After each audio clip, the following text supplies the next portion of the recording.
Bob el constructor. Construye, ¿podrán hacerlo? Bob construye, sí podremos. Una de las infraestructuras básicas para la manipulación de mercancías y barcos son todos los tipos de grúas portuarias, sobre todo en los puertos comerciales donde la carga, descarga, estiva y desestiva son acciones claves para el desarrollo y funcionamiento de estos puertos.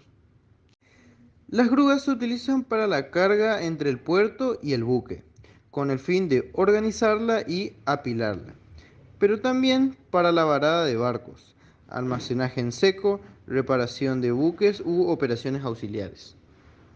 Estas últimas, según las actividades que se deben desarrollar y espacios disponibles, pueden ser instaladas en distintas estructuras. Por ejemplo, en la parte superior de una pasarela telescópica de tipo columna y o tipo torre, y estar equipadas con diferentes accesorios o rangos de alcance. También pueden contar con una amplia variedad de accesorios, como cabezantes, mecanismos de manejo hidráulico, controladores a distancia, limitador de carga y válvula contrapeso, entre otras cosas. Sin embargo, en nuestro caso, realizamos el modelo de una grúa torre, utilizada en los puertos para la carga y descarga de productos y o materiales no containerizables, es decir, que no se puede meter por su tamaño o peso en un container estándar del transporte marítimo. Estos productos vienen generalmente del mundo de la construcción, como grandes maquinarias destinadas a la fábrica o construcciones preensambladas. La grúa consta de una torre que la dota de cierta altura. Un brazo que gira teniendo de eje la propia torre. Este brazo posee dos rieles, uno longitudinal para alejar o acercar la carga al centro de la grúa y otro transversal que sube y baja la carga. La tarea de esta grúa es simple: mover los elementos del barco de carga al puerto en tierra firme para ser llevado al almacén o directamente al destino. En el caso que nos ocupa, vamos a ver el estado de cargas plano y, por lo tanto, la ecuación de equilibrio de fuerzas se desdobla únicamente en dos, que son sumatoria de fuerzas en el eje X y sumatoria de fuerzas en el eje Y. En cuanto al equilibrio de momentos, la ecuación se traduce en únicamente los momentos lectores. Para un ejercicio necesario para la construcción de esta grúa, repasaremos las condiciones de equilibrio que, como ya sabemos, consisten en el caso tridimensional en sumatoria de fuerzas y sumatoria de momentos. Hay una propiedad muy importante de la condición de equilibrio de momentos, puesto que el momento debe ser nulo en cualquier punto de la estructura que consideramos, no únicamente desde el origen. Y, además, en el caso del estado de cargas plano, el momento es un vector que se sitúa en dirección perpendicular al plano que forman las cargas. Por ello, vendrá representado por esta flecha curva, que representa el sentido de giro que crearía la fuerza que crea dicho momento. Además, lo llamamos momento flector por el tipo de deformación que produce cuando se aplica sobre una viga, puesto que crea una deformación. En este dibujo le mostramos cómo sería la flecha de un elemento, que, para simplificar, será un container con su máximo de carga de 28.240 kilogramos, situado en el voladizo. Hecha esta breve introducción, nos disponemos pues a explicar la condición de sumatoria de momentos lectores al caso de la grúa torre a alguna como las que pueden ver en la figura.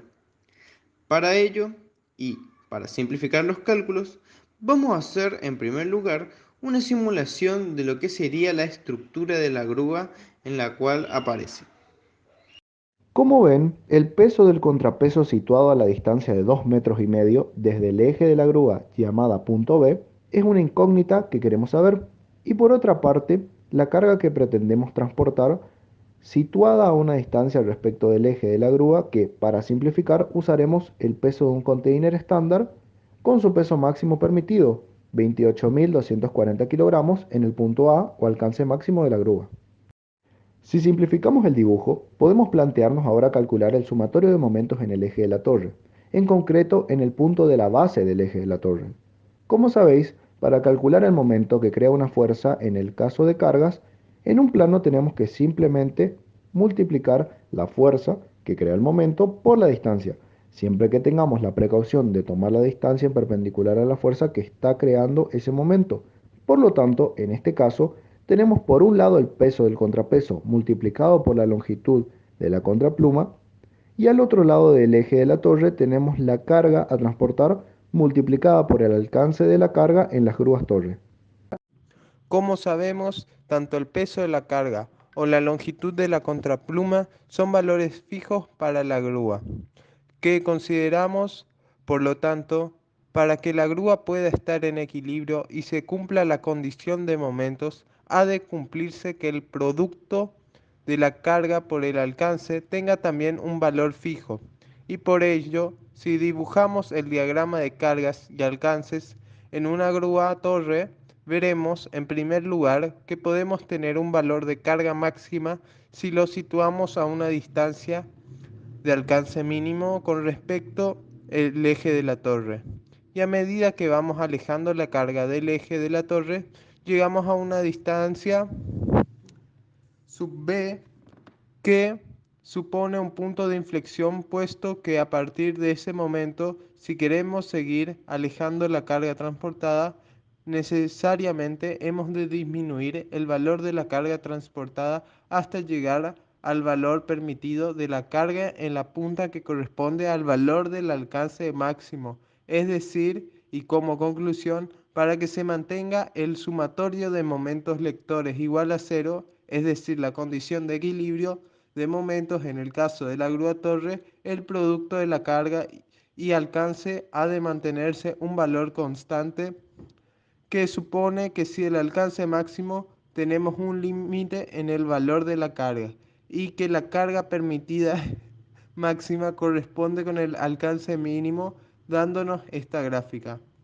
Más, sin embargo, si la carga se mantiene en el punto A, la contrapluma tendrá un peso X de 84.720 kilogramos.